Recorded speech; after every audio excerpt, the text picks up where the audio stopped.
My mom's voice cut through our tiny apartment like shattered glass. I was still in my grease-stained uniform, feet aching after a double shift, when she shoved a stack of overdue notices into my hands like I'd personally caused every red number on the page. No, how was your day? No, did you eat? Just blame. Hi, I'm Sarah. I'm 22. And in my house, I was never the daughter. I was the backup plan. I already paid the last two, I said quietly. Then pay the rest, she snapped. That night, something inside me finally snapped too. I didn't leave to punish her. I left to stop bleeding for myself. Before we go on, tell me where you're watching this. A quiet kitchen, a parked car, a room you finally call your own. Echoes of life is here with you. Money ran the house, not love. When my dad left, he didn't just disappear. He took the last shred of balance with him. My mom didn't cry. She calcified. Every late bill became my fault.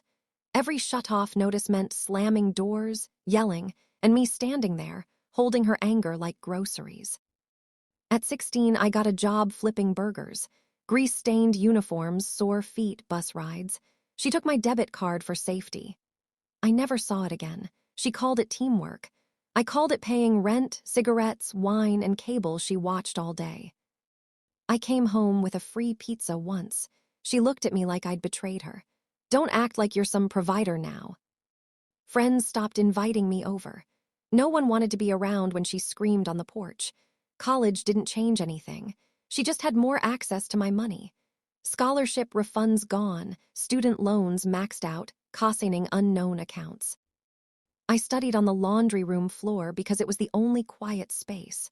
Sometimes she'd barge in during online exams, shouting for money or cigarettes. She never asked about my grades, but if I got an A, you think you're better than me now. My birthday came and went. No gifts, no dinner, just a fight over cigarettes. She didn't raise a daughter, she weaponized one. I crashed on Lily's couch that night. Tiny apartment, barely room for two, but it didn't demand anything from me. We sat in silence. I stared at my phone. No messages, no apologies. You finally left, Lily whispered. You should have years ago, I said. But leaving didn't erase my name. Lease, utilities, debt, all still mine. A few days later, I went back for the last of my things. That's when I saw it, a thick envelope on the table, my name, final notice. Inside, a credit card I'd never opened. Thousands owed. Late fees, missed payments, more letters, store cards, gas cards, cash advances, overdrafts, all in my name, all fraud. I ran back to Lily's. We spread the letters across her coffee table like evidence. Identity theft, Lily whispered. She's my mom, I said quietly. But I couldn't excuse it anymore. That night I didn't sleep. I pulled my credit report for the first time. Each line hurt. Every fake account a reminder. She weaponized my life.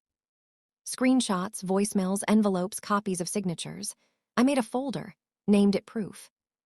The next day, Lily dragged me to a free legal aid clinic. I showed everything. The woman behind the desk looked up, calm but serious. This is serious, she said. You have options, dispute accounts, file a fraud report, press charges. Press charges against my own mother, I whispered. Biology doesn't excuse crime, she said. Something shifted inside me. I closed my bank account, opened a new one, updated direct deposits, called every utility company she tied to my name. Remove me, effective immediately. Most agents were polite. One asked, "Are you sure? That'll leave the balance with the remaining account holder." "I'm sure," I said. "I'm done covering for someone who isn't me." When the power company warned, "It'll be disconnected if unpaid," I said calmly. "I understand. Please proceed." This wasn't revenge. It was rescue, self-rescue. A week later, her number lit up my phone. "Why is the power off?" she yelled. "I'm not your cosigner, not your ATM, not your shield anymore," I said. "You ungrateful child. I gave you everything. You sacrificed me, for convenience, not love." Then I told her the truth. I kept everything. Emails, voicemails, signatures, proof. She didn't raise her voice. She backed away. The texts came. Guilt, rage, desperation. You're destroying me. I raised you alone. I ignored them, until one made my stomach twist. She had told my aunt. The next day, my aunt called, furious. Sarah, how could you leave her in the dark? I said nothing at first. Then I said, have you seen the bills, the accounts, anything with my name? That evening, I walked into my aunt's house with the folder. My mom was there, small, sweater-wrapped, didn't meet my eyes. My aunt scanned the papers. This all yours?